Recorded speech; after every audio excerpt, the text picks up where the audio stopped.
का क्वांटीकरण का सिद्धांत पढ़ेंगे आज। देखिए, आवेश का क्वांटीकरण का सिद्धांत क्या होता है। Na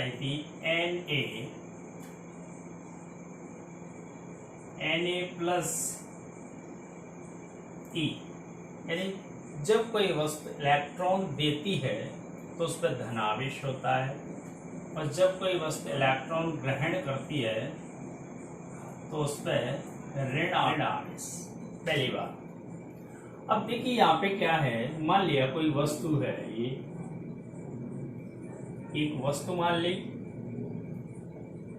इस पे इलेक्ट्रॉन और प्रोटॉन की संख्या बराबर है। इलेक्ट्रॉन की संख्या और प्रोटॉन की संख्या दोनों कैसी हैं, बराबर हैं। अब इसको क्या किया, एक इलेक्ट्रॉन दे दिया, एक इलेक्ट्रॉन दे रहे हैं। जब इसको इलेक्ट्रॉन दे रहे हैं तो इस पर ऋण आवेश आ जाएगा। कौन सा आवेश आएगा, ऋण आवेश। जैसे आवेश इक्वल टू क्या होता है, आवेश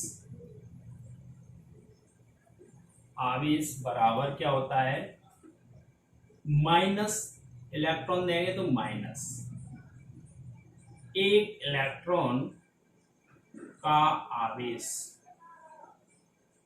एक इलेक्ट्रॉन का आवेश। अब एक इलेक्ट्रॉन दे रहे हैं तो एक गुणा एक इलेक्ट्रॉन का आवेश।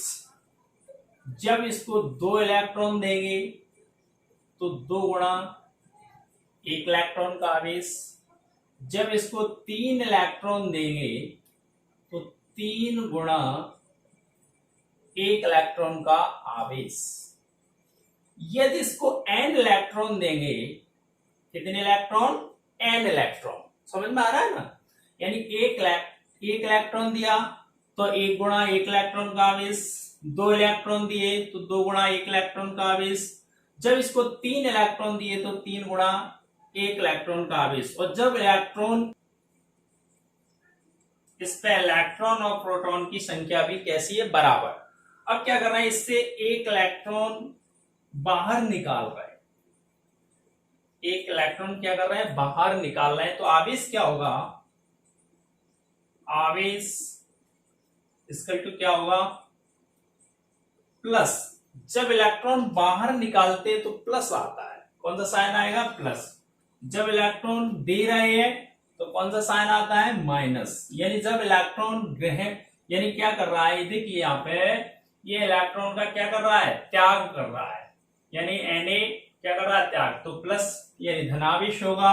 जब इलेक्ट्रॉन को ग्रहण कर रहा है तो कौन सा आवेश होगा, ऋण आवेश होगा।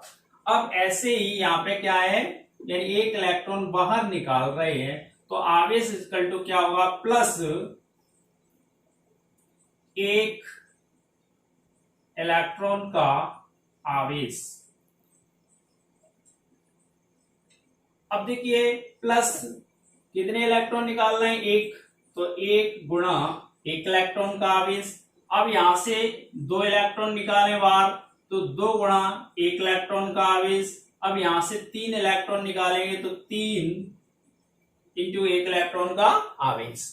अब मान लिया यहां से n इलेक्ट्रॉन बाहर निकाल रहे हैं, कितने इलेक्ट्रॉन, n, तो n गुणा एक इलेक्ट्रॉन का आवेश। अब दोनों जब इन क्रियाओं को जोड़ें तो आवेश इक्वल टू क्या होगा, आवेश इक्वल टू क्या होगा, प्लस माइनस n इंटू एक इलेक्ट्रॉन का आवेश। एक इलेक्ट्रॉन का आवेश क्या होता है, तो आवेश का साइन क्या होता है, Q equal two plus minus n। एक इलेक्ट्रॉन का आवेश क्या होता है, एक इलेक्ट्रॉन का आवेश। ध्यान रखना, एक इलेक्ट्रॉन का आवेश इक्वल टू क्या होता है, 1.6 गुणा 10 की घात -19 कूलम। तो यहाँ पे क्या आ जाए, Q equal two plus minus Ne, यानी Q बराबर प्लस माइनस Ne। ये यानी आवेश इक्वल टू क्या आ जाता है, प्लस माइनस Ne,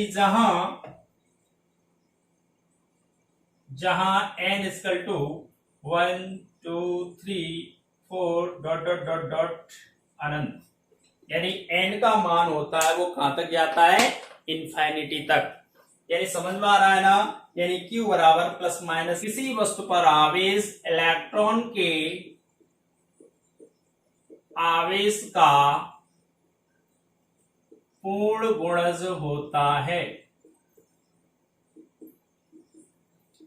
पूर्ण गुणज क्या होता है, तो आप इलेक्ट्रॉन दे रहे हैं तो 1 इलेक्ट्रॉन, 2 इलेक्ट्रॉन, 3 इलेक्ट्रॉन, 4 इलेक्ट्रॉन, 5। अगर किसी वस्तु आप इलेक्ट्रॉन ले रहे हैं तो 1 इलेक्ट्रॉन, 2 इलेक्ट्रॉन, 3 इलेक्ट्रॉन, 4, 5। आपने देखा कभी 1.1, 1.2, 1.3, 1.4, यानी इस तरीके से कभी इलेक्ट्रॉन बाहर निकाले और किसी को दिए। यानी पूर्ण गुणज में ही इलेक्ट्रॉन दिए और लिए जाते हैं, यानी सतत नहीं होता है।